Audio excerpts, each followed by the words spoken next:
This time, Real Madrid, the original greats. No, nay, never. No, nay, never, no more. 'Cause I'll stay a wild rover forever and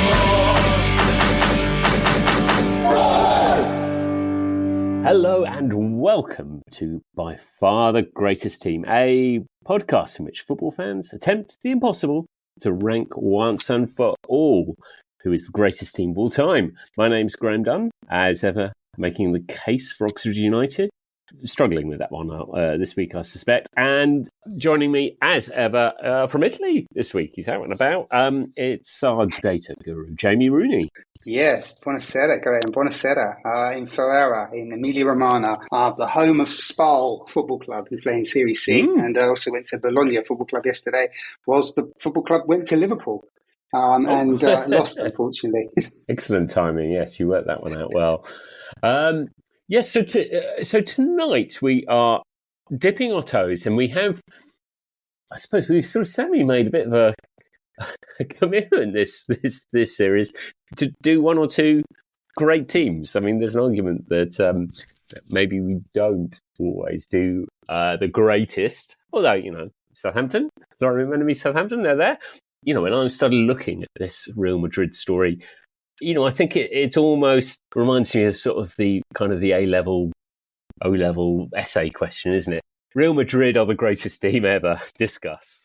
And because we're obviously going to look at the era of the 5 European Cups and the kind of the record and the players, it speaks for itself. So to some extent, I think our role today, Jamie, is to prove that they aren't great.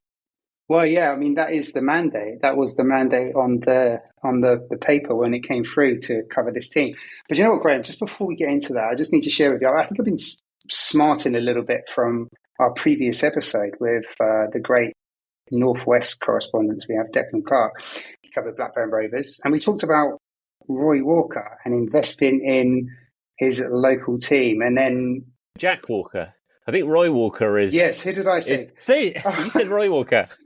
I did say Roy Walker. It's a good answer, yeah, that's good, but it's not the right answer. Say what you see. I apologise for my Irish accent. Yeah, it's good, but it's not great. Clearly, my hangover of Blackburn Rovers is really affecting me mentally because I can't even get... I'm calling Roy Walker Jack Walker, which is ridiculous. Yeah. Anyway, Jack Walker, as Doug was talking about, and he gave a bit of background. He couldn't help it. He kind of got the Oxford United bug, and I think he had to talk about Everton. So he started talking about the background with John Morse, he of the football pools fame. I feel we missed an open goal. We let the whole of the Littlewoods pools, Vernons and Zetas, pass us by. The original Betfair, predict 10 score draws with a tiny, teeny, tiny cross in a box to get possibly 24 points and win the lolly. And again, there's so much in this because we could have talked about the pools panel, the dubious pool panel, the original pools panel, where they would decide on games that was postponed. And then in the off season, you'll remember this, Graham. Obviously, there was no English and Scottish football that you could do the pools on. So we had to rely on Collingwood and North Melbourne down under, where the coupon looked upside down. Yeah. It's a bizarre concept looking back on it. If only the concept of picking 10 score draws, would it not have just been easier to pick 10 away wins? Wouldn't that be... It's sort of a strange thing, and it brought, of course, if we knew anything about the pools, this strange kind of, what's our number 3 doing next to the football results there, and what does that 1 mean? And then I was very confused by the pools panel, which I sort of thought, well, no, they're giving it as a home win. Take the points. That should be how it is. I like maybe that should continue. And my only sort of disappointment with the pools panel was I didn't really know enough about football at the time that was really kicking into, or have the time to do it, to really fundamentally analyse, what their success rate was in terms of how often they got that right or not. Yeah, it was bizarre. And it seemed to, in the same way that video killed the radio star, the National Lottery killed the Littlewoods pools as it was in my neck of the woods. And I think in regional variations, it could have been Vernon's or Zetas. But yeah, the The national lottery comes along, all of the betting apps come along, and the Lewis Pools is no longer with us. But it was bizarre. And I do remember trying to write the tiniest cross in the tiniest boxes and absolutely getting it wrong every single time. But the brilliant thing was, when you made your predictions, you were absolutely certain you were going to get 10 out of 10. There was no doubt in your mind. That's 10 score draws right there. And then the pools panel gives you your results, and you haven't even got one single score draw. Yeah, exactly right. It turns out your best efforts are very much not on the coupon. Yeah, I feel better getting that off my chest now. I just feel that open goal that we completely let go by. We've made amends now. I think we've got ourselves back on the score sheet by at least doing something on the football pools, and maybe it can go into our archive of things we pull out in future episodes when random opportunities present themselves. Yeah, no, I like it. Plus, I think I decided Declan didn't need another excuse to talk about Everton, so it was time to get on, time to shift the conversation away. Don't want to talk about John Moores. Real Madrid, genuine giants of the game. Probably the starting point is before you hit this era, I mean, were they giants? I mean, we think of them as giants of the game, but were they giants? Were they always big? No, and they weren't big before this particular period. It's the mid-1950s and the birth of the European Cup that elevates Real Madrid into the first original super club. But before that, they are not even the best team in Spain. They're not even in the top 3 in Spain. Atletico Bilbao are the big team. They're the ones that's winning championships. Real Madrid's rivals, Barcelona, are also winning championships. And the very aptly named Atletico Aviation, soon to be Atletico Madrid, are also winning championships. And Valencia are throwing a few in there as well. Real Madrid are not a big team. And up until the 1953-54 season, when they actually do win their third championship as Real Madrid, the first two they won as Madrid FC, because when they won them in 1930 and 31, Madrid was a republic. It was a bit pre-Franco, and they had lost their royal prefix. So 21 years in 1954 was their first title win.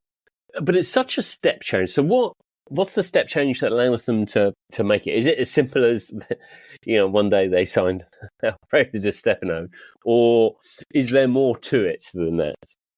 Yeah, I mean, Di Stéfano is a significant signing, but it happens for one main reason, and that's Santiago Bernabéu. Most people will know Santiago Bernabéu as the football stadium Real Madrid do their stuff. But he was a person. He was a real guy. He played for Madrid. He managed Madrid. He was an assistant coach with Madrid. And in the 1940s, actually 1943, he became president of Madrid. And we must remember as well, Spain was still playing football during the 1940s, where the rest of Europe was suffering a horrendous war. Spain was not part of that war. They were still regularly playing their domestic season quite happily. And Bernabéu had a vision. And his vision was to turn Real Madrid into a big team. He wanted to extend the stadium to the capacity grow the capacity from 16,000 through to 75,000. They actually do better than that as well. And he also had a vision to bring in some of the best talent around the world and also in Spain. Because I think that's one of the interesting things about this side when you think about it, and we'll get into some of the stats in terms of just how good they are. But you struggle to think of even Bernabéu. I mean, I was unfamiliar with his role before. I mean, it stands to reason once you know. But similarly, with managers, this team is all about the players, isn't it? Yeah, it really is. I mean, they have a collection of amazing players, and they go on to collect amazing players. These were the original Galacticos, as we can kind of pick apart. They had some of the world's talent. Generally, most of the talent was in forward or advanced areas. That's where they really did their work in the transfer market. But they had a very settled team as well. So in this 5-year period where they go on and win 5 European Cups, the very first 5 European Cups, the team doesn't change massively that much. It's pretty consistent. There's a couple of changes every couple of seasons, but by and large, it's a very similar lineup. do they sort of benefit from foreign players? Because again, I kind of, when I was reading around this, it seems like the rules kept changing in one form or another.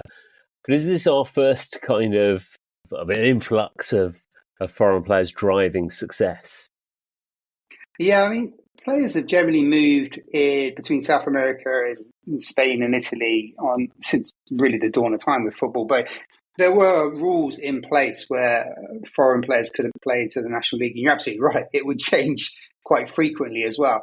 But they had a rule around it where they would be able to nationalise players. So Alfredo Di Stéfano, as we've already referenced, one of the greatest footballers of all time, became an Argentinian by birth, became Spanish. Even the great Puskás, who signs at the latter end of this particular football team, Hungarian, becomes nationalised and is able to play for Spain. Slightly different reasons there. There was a bit of problems going on in Hungary in around 1956, which probably led to why Puskás didn't go back to Hungary. But yeah, I mean, there are changes afoot, but you've also got this subplot in the background, and I don't know if it's for us to kind of really kind of lean into too much, but you've got this, for want of a better expression, nutcase running the country, Franco, and he very much liked seeing Real Madrid as this growing superpower in the world because it profiles his version of Spain to the rest of Spain, notably Catalonia and the Basque Country. That this is the Spanish version he wants to see in totality. Yeah, no, absolutely. I think what is clear, I think probably the clear catalyst beyond Bernabéu man with the vision, it is Di Stéfano. And I mean, obviously we've talked about him previously, particularly in the club that he joins Madrid from, which is the incredible Millonarios, the Colombian rebel side, which I think didn't sit in Series 1. But for anyone who's not super familiar with that story, it is essentially a kind of a stateless, legaless team, isn't it? Yeah, it's very, very Queen. They want to break free, and that's exactly what they do. So Colombia becomes its own football league. It's not affiliated to FIFA, and therefore it doesn't have to follow any guidelines that FIFA will employ in terms of how they regulate football. So they can just go and sign anyone they want to, and that's exactly what the Colombian league did. And we talked about this with the great Millonarios. They just went and cherry-picked the best players in the world. They cancelled their contracts and moved to Colombia on very big contracts. So it's quite a coup for Real Madrid to get Di Stéfano. But there was potentially some involvement from the Franco regime potentially on this one, because Di Stéfano looked that he was going to Barcelona, Real Madrid's rival, obviously Barcelona being Catalonia. And at the last moment, Di Stéfano is signing for Real Madrid, and there's some suggestion, and I think it's more hearsay than anything else, that maybe the Franco regime had a little word or had a man on the inside at Barcelona that potentially made the contract get drawn out longer than it needed to be, giving Real Madrid enough time to capture this incredible signature. And it is an incredible signature. Yeah, I mean, isn't there a sort of bizarre period where they have both signed half of it? They have like 50%. Yeah, I don't know how any better way of explaining it. They both have half signed him, and then Barcelona eventually agreed to hand him over. That's how I read it. Yeah, it's a bit like in a very lesser kind of existence, the 1930 World Cup final, where Argentina and Uruguay can't decide which ball to play with. They want to use their own balls, so they have a half with the Uruguayan ball, a half with the Argentinian ball, or vice versa. Yeah, so I don't think you can share a player for a half unless you're playing each other. When you start taking the fixtures around the country, that becomes very difficult to share the player. But yeah, Real Madrid win this one, and it changes the shape of things to come for Real Madrid, because you love goals, Graham. You love appearances and goals. Di Stéfano is right up there with the very best. What is sort of quite incredible about this is that, arguably, I don't know, I mean, today you get to the stage of signing I think he was 28, wasn't he? Or 27, 28 when he joins Madrid, and you might think he's reaching towards the end of the peak. You might get two or three good years out of him, and Madrid get a pretty tasty decade. Yeah, 11 seasons. I think he's at Madrid. 11 seasons. He's winning numerous Golden Boots season on season with Real Madrid. He's absolutely prolific, but he's complemented by some incredibly other brilliant footballers. In the same season that they get Di Stéfano, they also sign Francesco Gento from, I think, Real Zaragoza or Racing Santander, maybe it was. And he also goes on to be an absolute club legend. Gento played more as a wide player, but this is an era where the 2-3-5 is still very much in use. You've got the kind of the 1950s where Hungary bring the WM formation into profile.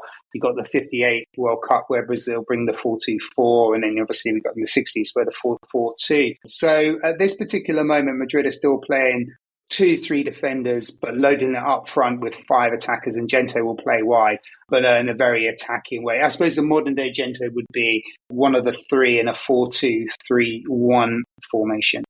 So, as you say, they bring in a fair few players in that first year, and Di Stéfano has like an immediate impact. Yeah, he does. I mean, he plays in 28 games. He scores 27 goals, and Real Madrid win their first league title in 21 years. So it's quite an impact. You know, we talked about on last week's pod the impact of Alan Shearer having this kind of out-and-out striker who's the catalyst for it and the poster child for it. But as you say, it's the whole, there's more to it than just Di Stéfano. Who else was sort of standing out at that stage? Yeah, so Gento they brought in, and they're just slowly building. But the team that shapes in the 54-55 season when they go on to defend their league title, and that's a significant season because that's the first season before the European Cup. So they've got the goalkeeper, Jose Villalonga, who's there for quite some time. They've got a fairly stable back four, Alonso, Marquinhos, Navarro, Lemes. There's always an Alonso in every Spanish side I've ever seen. Yeah, he probably is the great-grandfather to Xavi as well, probably. That's kind of how these things work. They've got an incredible player in midfield called Miguel Munoz, an absolute club legend for Real Madrid, goes on and manages as well a couple of times during this particular reign where Real Madrid are winning 5 European Cups. And then a key signing comes in the 54-55 season. And this, again, Real Madrid taking advantage of the expatriate rules. They bring a player in called Hector Real, who, again, goes on to be a bit of a club legend. Yeah, I mean, Hector Real is a special player, isn't he? Yeah, I mean, you can't see too much of him, but yeah, an Argentinian by birth, very successful career, and goes on to have an incredible partnership with, well, I say partnership, it wouldn't be partnership because there's so many forwards in this particular team, but forms a good relationship with Di Stéfano and Gento as well in the team. But yeah, he is considered one of the club legends. So the initial part of the dream has come together. You know, they have won La Liga. This was is it called La Liga at that stage? It must be. Oh, there we go. But one of the really fascinating things about this Madrid team and what probably gives them their latter-day confidence even now to think they have ownership rights to win the Champions League is that they are there at the origin, and the formation of the European Cup is not straightforward, is it? There were multiple directions that could have gone in, isn't it? Yeah, just to kind of take a backward step, we talked about Santiago as this massive influence on Real Madrid and which turned him into a superpower. But there's 2 parts to this. So in the background, there is this ambition in Europe to have a tournament for the whole of the continent. And this is already happening. We've got the Metropa Cup, which is already taking place. That started in the 1920s, and that was for teams Czechoslovakia, Hungary, Austria. Austria and Hungary were incredibly strong football teams during the 1920s and the 1930s. And it's bizarre to think that Hungary never won a World Cup, or nor did Austria, actually. But if their club sides were competing in European competition back then, they would have been winning these tournaments. In the other part of Europe, there's the Latin Cup that is open to France and Portugal and Spain and Italy, where these teams are competing on a regular basis. So there's an appetite for international club football. And we know this. One of our heroes, Thomas Lipton. Thomas Lipton. He must be kicking himself, absolutely kicking himself that he didn't get over some European Cup action. That's an absolute open goal miss from our man Thomas. Yeah, it's really interesting because I think we kind of covered this with Phil. But talking of Phil, our wonderful, is he our Northeast correspondent now? Yeah, Northeast correspondent. He's like a history in Italy and Uruguay and South America. He's everything. He's absolutely everything. I don't know if he's aware of this. During my research, the first World Championship was actually in 1895. And it was between Hearts of Midlothian, we know them as Hearts, and Sunderland. Oh. And Sunderland won 5-3. So Phil has never told us that Sunderland were the first ever world champions of club football. I mean, why has he never shared this with us? He shared plenty else about Sunderland that we didn't need to know. So I would have thought too. So the next time he's on, we need to pick that up. But yeah, so there's an appetite for European football. And in the background, we've got Santiago Bernabéu, who's doing his part for Madrid, but we've also got this guy called Gabriel Hanoi, who's working for L'Équipe magazine, the French sports newspaper that's still in production now and has been since the mid-1940s. A former footballer himself, now he's a journalist, and he is trying to gather the right support to establish a European Cup competition. And he gets his way. And he gets his wish, and the European Cup is born. The idea is materialized into a real thing in 1955 and will begin in the very first season, 1955-56. But instead of qualification, you were selected. So L'Équipe, the football sports publication, actually cherry-picked the teams that they wanted to see in the very first European Cup. But they didn't get everyone they wanted, as we know, because Chelsea were invited, would have been England's first participant. But the FA deemed that it was not in the best interest of English football for Chelsea to participate. So therefore, Chelsea were recommended not to go. Which gives me a quiz question for you, Graham. Do you know the very first British football team that competed in the European Cup? And it would have been in this edition, the 55-56, the very first one. Well, do you know, I've stopped myself because I was just looking something up on Wikipedia as you're going through this. And I think that it was going to be, it either is or it was going to be Aberdeen, and it wasn't them. So I think it's another Scottish side. You're in the right ballpark. You really are in the right ballpark. Aberdeen were the champions. Yeah. And were invited. And for similar reasons to Chelsea, they were encouraged not to participate. We don't need these Johnny Foreigner things was potentially the kind of the cruel attitude. I think I'm being cruel there myself. So St Mirren must have been St Mirren stepped up. Hibs. Okay, yeah, that makes more sense. Hibernian. And do you know why they were selected? It's very fundamental to European football, to give you a clue. Without this, it makes European football very difficult. They had the ball, green kit. It's good, but it's not right. They had floodlights. Floodlights were a fairly newish thing. You needed the lights to play your midweek fixtures because European fixtures were always in the middle of the week and never at the weekend. And that's always been the case since the very inception of European football. Yeah, Hibernian had floodlights. And in fairness to Hibernian, they go all the way to the semi-finals where they lead to Stade Reims, who play Real Madrid in the very first European Cup final.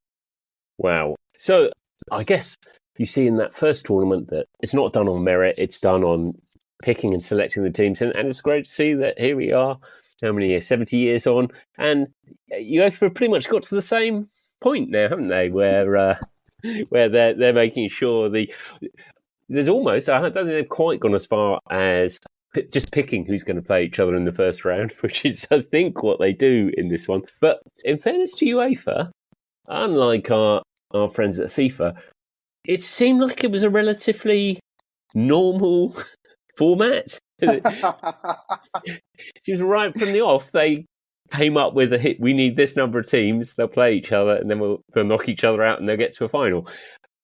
That's pretty unusual in football tournament history, I've discovered. Yeah, it's a cup competition. It's called the European Cup. It's a cup competition for European teams. The teams in the cup are European, and they're playing a cup, which is generally a knockout tournament. And yeah, UEFA nail it from day one, and they continue to nail it for quite some time until they start screwing up in the 1990s. I forgot one thing, Graham. With UEFA, yeah, it is a straightforward knockout. You're right. But in this particular edition, there wasn't a draw. They actually decided who would play who. So L'Équipe made up the fixtures. It wasn't a draw. The draw does follow the following season, but for this particular edition, they decided who would play whom in the rounds. This does answer my next question, as to my surprise to find out that French side Reims got to the final, which should seem like so maybe this was not as accidental as initially thought. The other part, I mean, they are picking sides to go in.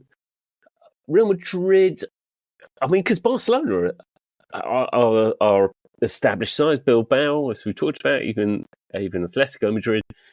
Is it because they won the title the last time out, they're able to bag that place? Yeah, there were a few teams that were allowed to compete because they won the title. Royal Madrid, Royal Anderlecht, Athletic Cricket Club Milan, Rock Rice Essen.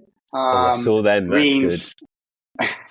Yeah, I don't even know if I'm pronouncing that right. We need a few mispronunciations. I don't think we've done enough lately. And just on that, very keen as well, the two Scandinavians team, I think it's Aarhus or AGF and Djurgården, I don't know.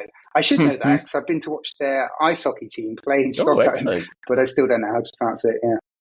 And Rock Rice, Essen v Hibs. I mean, Hibs did win that first one 5-1. But had it been a draw, it would presumably have gone to Vot Vice Essen to decide how to do it, or rock, paper, scissors, as I think it's known now. But Vot Vice Essen. I can't believe you set that up so well. I didn't even see that coming. Play a game of Vot Vice and Essen. It feels like that's what it is. My apologies to the good people of Essen for for that one. So Real Madrid, they make their mark on the tournament, and our man Di Stéfano makes his mark on this tournament, doesn't he? Yeah, I think he ends up top goal scorer in the whole tournament. I don't have his goals at hand, but no, he doesn't actually. My apologies. So he scores 5 goals. Hector Rai also scores 5 goals, which is a few off the top goal scorer. But the teams are spread out. So Josito also chips in for Real Madrid with the goals. But it's just incredible. So they score in this. They play 7 games in this particular European Cup campaign. They win 5. They lose 2. They score 20 and they concede 10. And this is a consistent theme throughout in terms of their goal scoring feats and record feats. Just to kind of give you jump to the end, in this 5-season spell where they win the European Cup every single season, the very first 5 editions, their win percentage is 73%. And there are some duds that they are playing in this tournament, and it is a knockout tournament, so they do play against some duds, but they're also playing some giants. They do play Barcelona, they do play Atletico Bilbao, they do play Manchester United. There's a what if in there somewhere if we want to go down the rabbit hole of the Munich air disaster, but we probably shouldn't. They do play AC Milan, they do play Fiorentina, so they are playing big teams, but they play a few duffers as well. But 73%, I mean, it's pretty remarkable, and they're averaging 3 goals per game in this run as well. They get through to the final, where they play Reims. Di Stéfano scores in this one. Reims go 2 up and in the first 10 minutes, and Di Stéfano gets the first goal, Real Madrid's first goal in a European Cup final, which feels quite apt given what's to come. And Madrid go on and win that first edition 4-3. And their stranglehold on the tournament really starts to take hold, doesn't it? It's a love affair, it really is, and it's continued. There's a barren period where they were chasing that 10th title, La Decima, which they obviously achieved. And I mean, even if you look back at the last 15 years, I think Real Madrid have won 6, 7 European Cups. So it's a real love affair, and it's easy to kind of see as much of this kind of grinds me outside the video and audio content of these podcasts. Why Real Madrid are the greatest and biggest football team in world club football. They really are the biggest and greatest team of all time. That's really painful saying that. So by the time we get to the second edition, they are starting to talk about having a draw, which is quite a nice thing, rather than it just deciding I will never take on. And we start to see the number of clubs escalating. I think there's 22 in that tournament. Yeah, this is the thing. It's the bug has caught on immediately. Everyone wants to be a part of this now, even England. Although England FA was still against it, but Matt Busby was definitely for it, and he pushed his agenda to make sure that Manchester United, who were the English champions, were going to be competing to represent England in the European Cup. But also teams from Czechoslovakia, Luxembourg, Romania, Turkey and Bulgaria have entered now. So it really is becoming a pan-European competition. And in fairness, Man United, they have a slightly disappointing first round against Anderlecht. they only win 12-0 on aggregate. Just the 10-0 victory in the second leg. So they hang your head in shame there, Red Devils. Unbelievably, that isn't the game of the round. So I'd love to know what was going on in the Borussia Dortmund Spora Luxembourg game. Fair play to Luxembourg for having a team in there. Dortmund won the first leg 4-3. Spora Luxembourg won the second leg 2-1, so 5-5 across the two legs. And then so it goes to a playoff rather than extra time. And in the playoff, it's just the 7-0 to Dortmund. So they'd obviously decided we better play the first team. Isn't it brilliant? And it would never happen again. It won't happen now because there's far too many matches going on. But having a replay, regardless of when two ties are drawn, having a replay, none of that away goals nonsense. Thankfully, we don't have to suffer now anymore. But a replay, wow, what a fantastic idea. And Real Madrid themselves benefit from a couple of replays in this 5-year period where they dominate the European Cup. Fair play to Real Madrid. Man United do pretty well in this edition, but Real Madrid not out in the semi-finals. And we get to another final where they beat Florentino 2-0 in the final, where Alfredo Di Stéfano scores the first goal of the game in that final as well. Becomes a bit of a theme, and that's a kind of home victory and so forth. But this run continues, doesn't it, across the European Cups, and we'll talk a bit more about the ones that follow. But they don't have complete domination of the Spanish game, do they? No, they don't. They are not winning the league. So they've obviously won 2 titles back-to-back, which has got them into European football. But when they do win the European Cup, they do win the Latin Cup. That I think is the final edition. That's worth mentioning. But they finished 3rd. Then they win a couple of titles, and then they're finishing runners-up. So in this period where they are playing in the European Cup and dominated, if we call it a 6-year period, they win 3 titles and they don't win 3 titles. It's probably the best way to call it, I guess. Which is still not a bad record. I mean, 3 league titles in 6 years. Yeah, it's still pretty decent. So they're not the domestic gods as they are European gods, but they are doing pretty well. They finish in the top 3 all the time.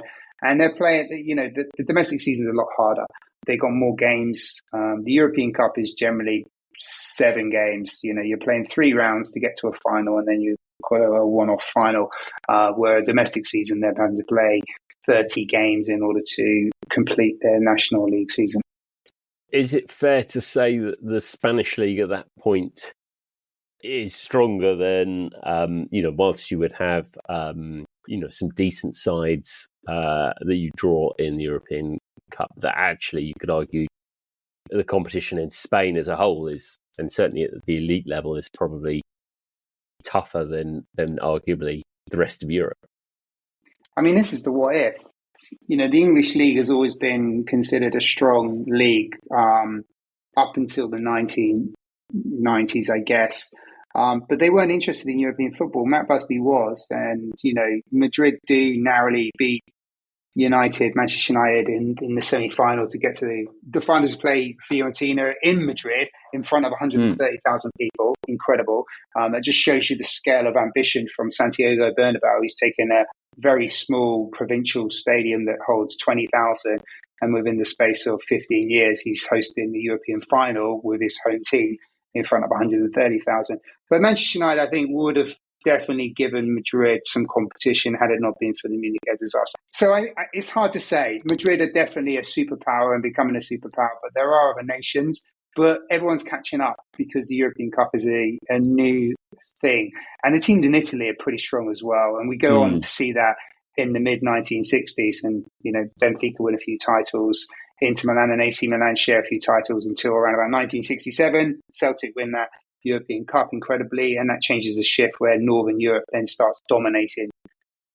Yeah, and of course the 57-58 tournament, that's obviously marred by the Munich air disaster. Man United go on to get to the semi-final where they lose to Milan, obviously a decimated Man United by that stage.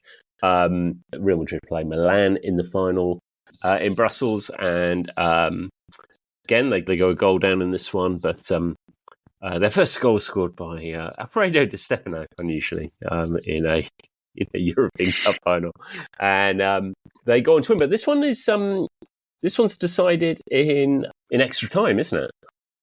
Yeah, it's the first one that's been decided in extra time, and I think there's a couple of key things we probably worth kind of skip through. Reims had Raymond Koppka, one of the greatest French footballers of all time.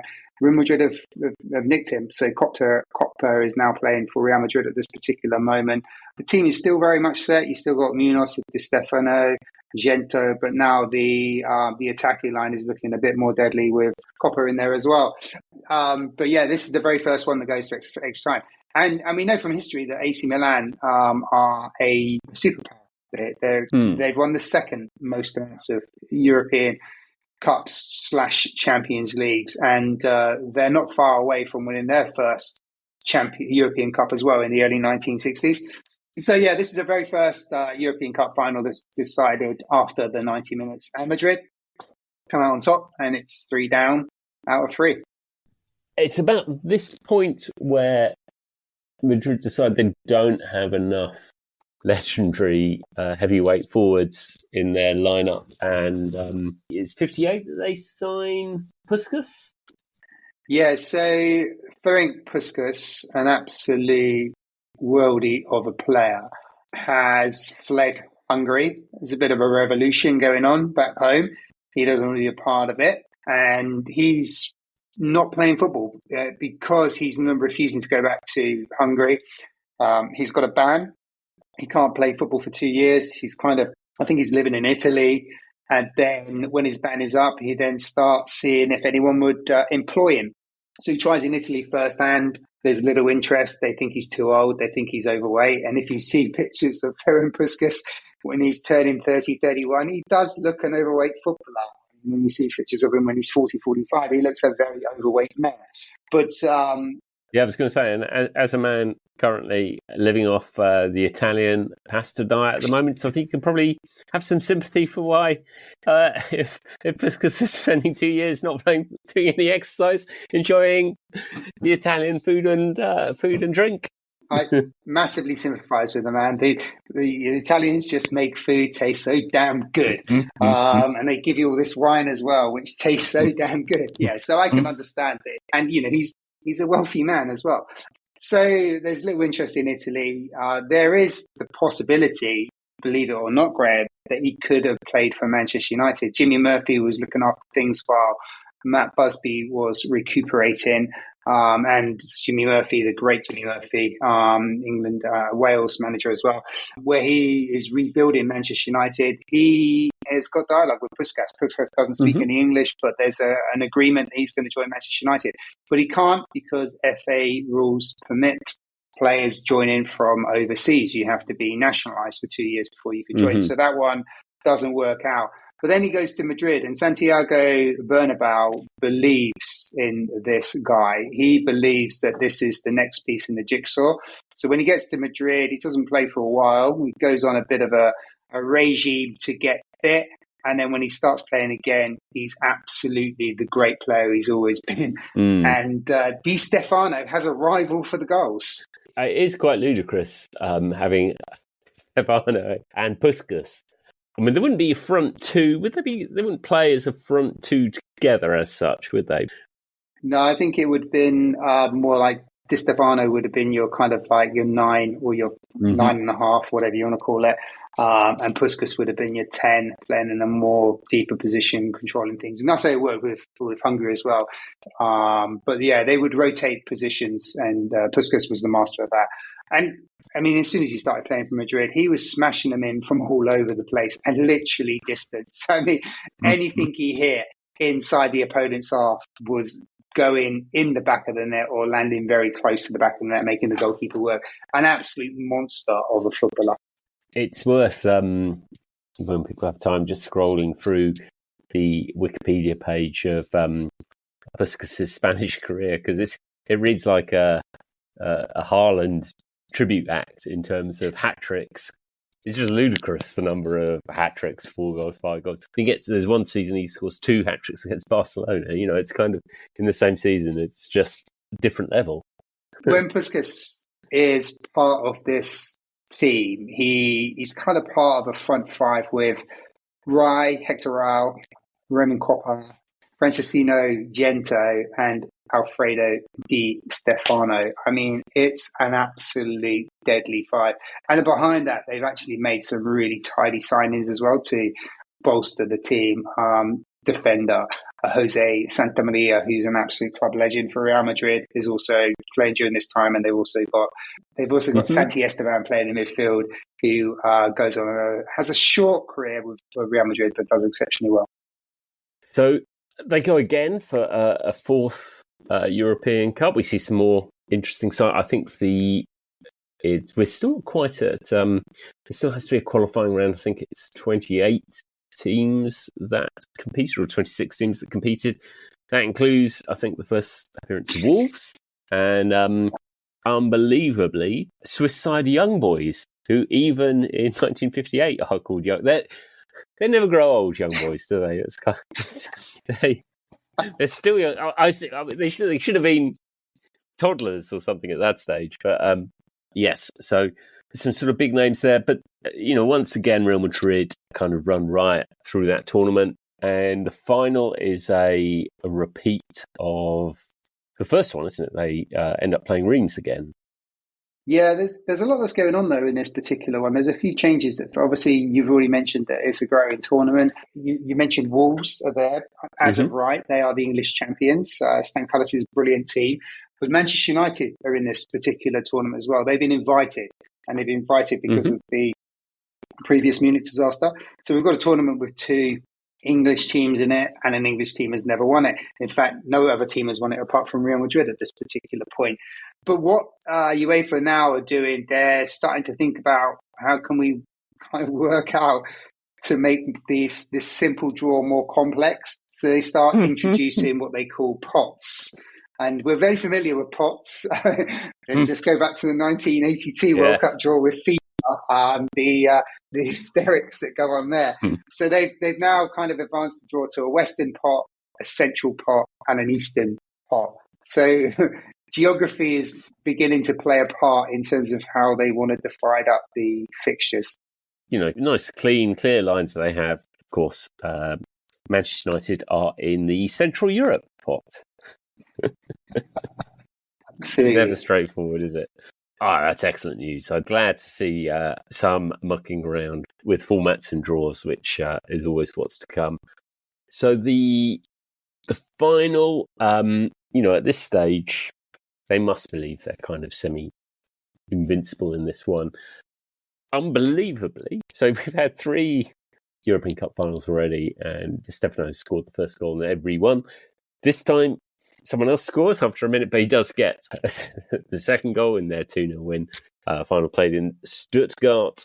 And they have a 4th European Cup. And this sort of sets them up for the 5th one. And is that their finest hour? Well, I mean, finest hour in the history of Real Madrid in this particular period or any period is difficult to know. The 5th European Cup feels like the standout moment because of the final, doesn't it? I suppose the final's in Glasgow, isn't it? I think it's at Hampden Park. Yeah, it is, in front of 127,000 people at Hampden Park. Hampden Park is responsible for some of the biggest attendances of all time. I think a Scottish Cup final there in the 1940s between Celtic and Aberdeen was watched by 145,000 people. Quite an incredible number of people to watch a football match. The final is against Eintracht Frankfurt. One of my favourite Eintracht. I love. I don't quite know what Eintracht is, but I love that as a football Sheffield Eintracht or Eintracht Sheffield. That'd be perfect. Who were the first German side to ever get to reach a final and did it in their first entry into the tournament. I mean, you could probably argue that the victories over Reims and Milan were more stellar opposition and so forth, but when you win a final 7-3 with hat-tricks from Puskás and, of course, Di Stefano, there is something quite legendary about that, isn't there? Yeah, I think this was always been referenced as one of those amazing games. And it always felt that when you were listening to lots of Scottish managers and players from that particular era where they were growing up, they all seemed to be at this game as well. And they all reference this as the game that kind of shaped their vision of how football should be played. So I think there's a massive legacy in terms of this football match that's left in Glasgow that kind of finds its way into Scottish football and potentially had an influence on Celtic's victory in '67, potentially had an influence on Northern Europe's domination in the 1970s. I don't know. But what makes this particular one even more sweet, not only is it the 5th one in a row, not only is it 7-3, you've got Alfredo Di Stefano, who's scored an hat-trick and still hasn't scored the most goals in the football match. I mean, that's just ridiculous, but it just shows the class of Ferenc Puskás. They beat Barcelona in the semi-finals. So the year before they beat Atletico Madrid, and now they've beaten their Catalonian rivals, Barcelona, in the semi-finals, who were the Spanish champions at the time. I mean, it's just all their way, isn't it? They just get their way all the time. Yeah. Misery and Real Madrid just don't go together. The match itself, it's Eintracht Frankfurt take the lead. Obviously, normality is restored, and Di Stefano scores Real Madrid's first goal. As you say, he scores 3. Puskás scores 4, and you so often see legends or big players not turning up for big games, and this is the complete opposite, isn't it? Yeah, I mean, this is what makes Real Madrid Real Madrid. They buy the best players, and the best players perform at the very highest level, and they generally win most of the time. We've seen this right up until the recent history, where they take Jude Bellingham from Borussia Dortmund, and Jude Bellingham goes on and wins the Champions League with Real Madrid in his very first season. So the blueprint was laid at this particular moment. You got a team in 1953 that's not even the biggest in Spain. And by 1960, they are easily the biggest and most famous, well-known football club in the world, probably after Manchester United. Yeah. Let's just agree that's probably the case. Absolutely. It does, the magic spell, as it has to, does end. It's 5 and out for them. Who finally ends their magic spell? So in that particular season, Madrid are beaten by their Catalonian rivals, Barcelona, in the very first round. It's a draw. I don't think there are any seedings in place at this particular moment. So Real Madrid and Barcelona go head to head, and Barcelona win by the odd goal, 7. So we shouldn't delay it any longer. Really, the bit we're all interested in around is the numbers and the data on this. You know, you have this kind of domination over a period. You have this quality of forwards. Hit me with some stats. What underlines that this is a great team? Well, we already jumped into it earlier, and I just kind of reaffirm it. In the 5 European Cups, their win percentage is 73%. I mean, it's incredible. There aren't many teams that can boast. I don't even think the Manchester Cities of the world right now that can boast a 73% win percentage in European competitions, especially in an era where travel was not as easy as it is these days. It was it was more strenuous. There weren't direct routes. You had to fly via different places and different cities in order to get to your game. And you had to do this in the middle of the week when you had league fixtures, pressing at the weekend that were generally played on Saturday. They weren't moved to the Sunday. As we see now with Europa League games, you would play a game on Wednesday, you would play Saturday, and that would be the format in the European Cup. So 73% is incredible. They're averaging 3 goals a game in this period. They've won 3 league titles. They've not finished outside the top 3 in those 5 seasons also, and they're winning the Spanish Cup, which was called the Copa Generalissimo, not the Copa del Rey, which it's called now. It's called the Copa Generalissimo, which is a nod to Franco, but also a strange quirk in the Spanish rules that in the cup competition, you couldn't play non-Spanish nationals. So Di Stéfano wasn't able to compete in most of those cup competitions. Yeah, and it's one of the reasons why Madrid they didn't win the cup in any given season where Di Stéfano was there and unable to play, ineligible because of this rule, because we didn't have Di Stéfano, which tells us everything we need to know about the greatness of this team. Puskás aside, who comes a little bit late, Di Stéfano ends up playing 396 games for Real Madrid and he scores 308 goals. It's absolutely incredible. And if it wasn't for Cristiano Ronaldo coming along a few years later, then this would be one of the greatest goal-scoring records of all time in Real Madrid. Even better than Raul, who scored more than Di Stéfano, but did it over a lot more games. It is ludicrous. 11 seasons he's doing it, and his worst goal return is in his last season. He's obviously tailing off just the 17 goals in 34 games. Every other, that's the only season. And he's playing between 28 and a maximum of 44 games. And across these seasons, there's no other season he doesn't score at least 20 goals or 22. Arguably, he tails off with his 22, and 17. His worst 3 goal-scoring seasons are his last 3 for Madrid. And he's still got a goal every other game, better than a goal every other game. So because he wouldn't have been playing that many games. There were only been a maximum of 30 league games, and he didn't play every single league game. He did miss the odd couple.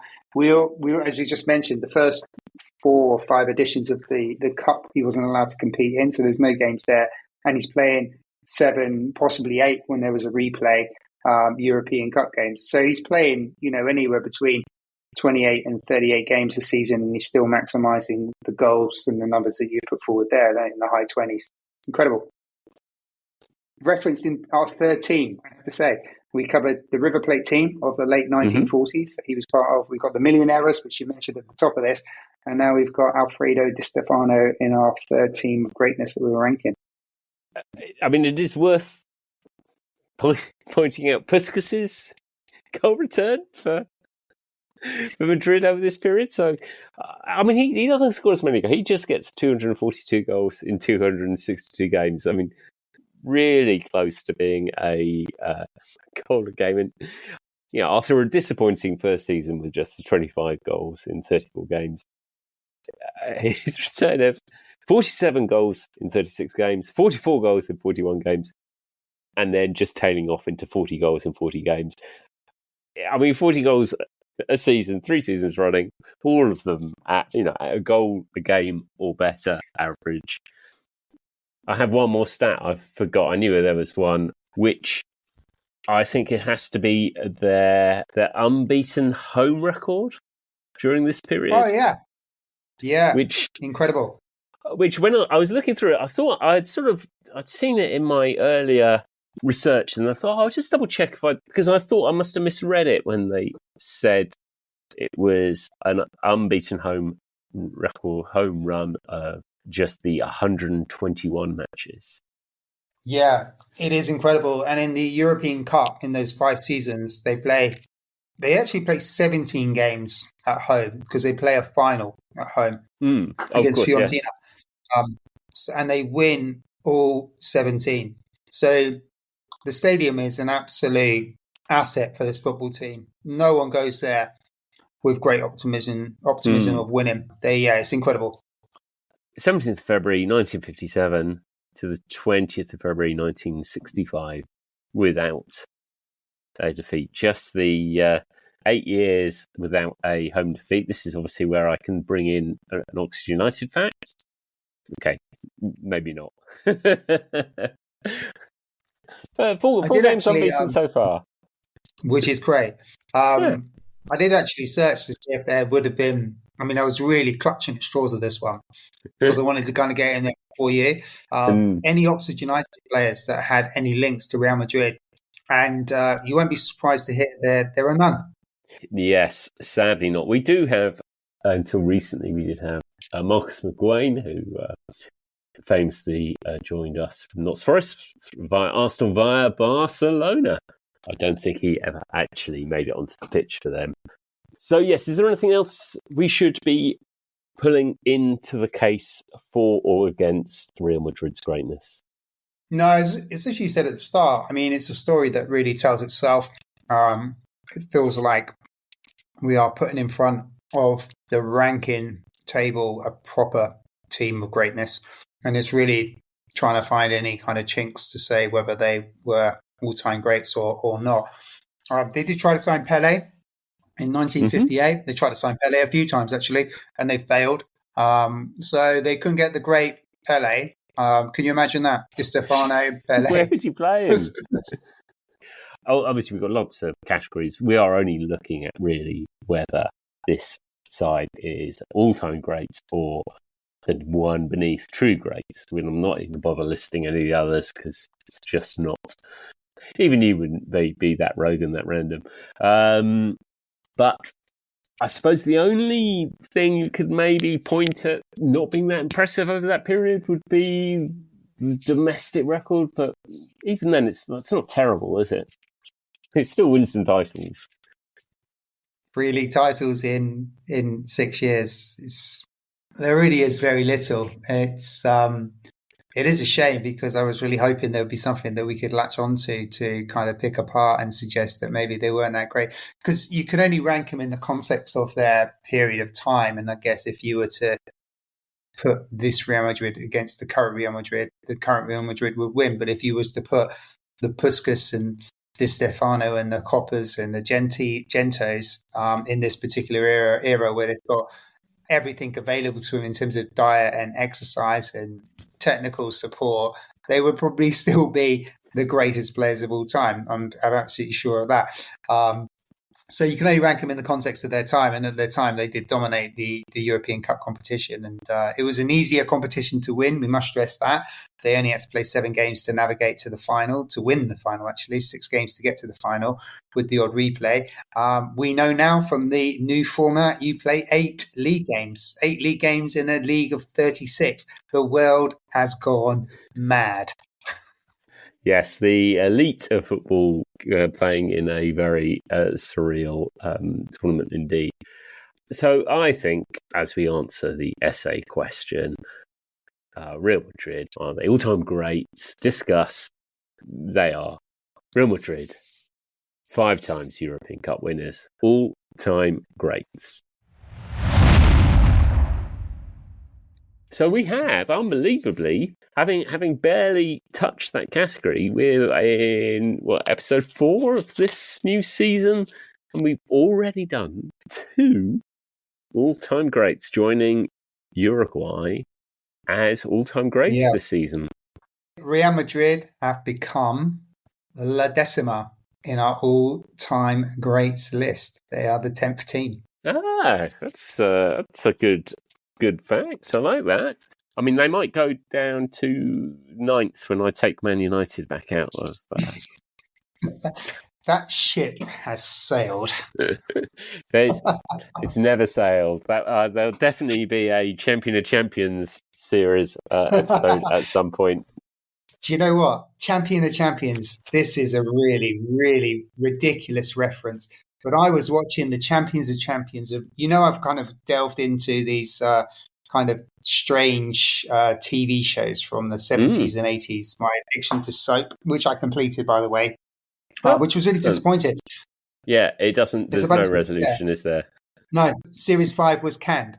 So all of the cliffhangers, it's kind of a beautiful way to finish it, but quite frustrating at the same time. Yes. Because, does Jessica die? I really need to know. Does Jessica die? Did Bert get mugged?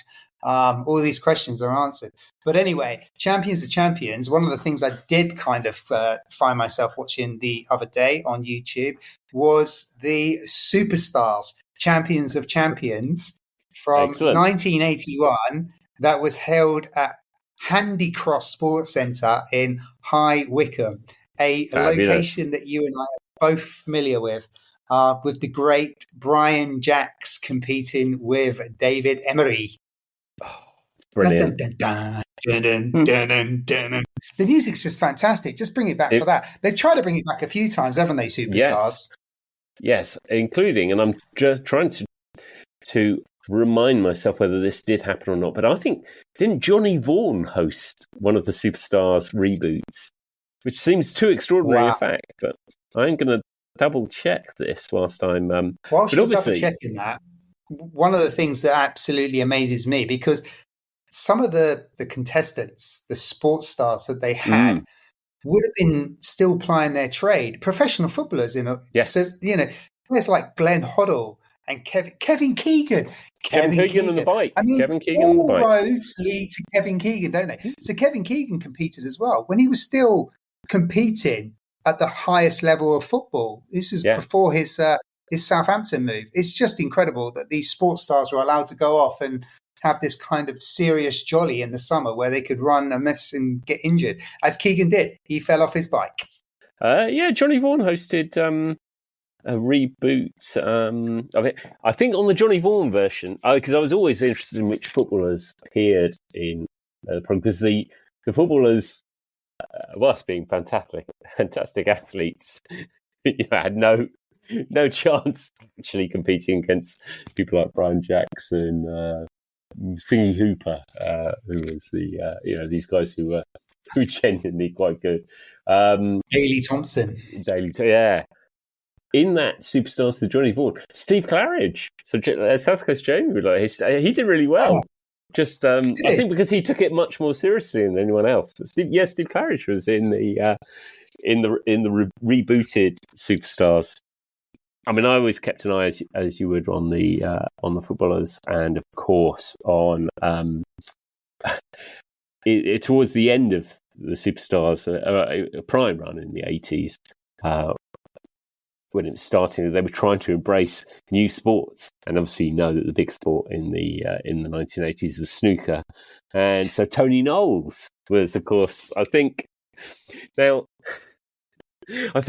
memory, I think Tony Knowles did quite well in the swimming. That's how I remember it. But straight away, it is appearing that Tony Knowles might have a slight disadvantage competing in a mostly athletics-based event against quite a lot of athletes. Given we had to do was play snooker. Yeah, I'd love to see his sit-up challenge. Mm-hmm. Excellent. Right, enough of such randomness. So yes, we have picked Real Madrid as a proper side. We will be doing some more all-time greats. We have another couple of candidates for all-time greats coming up.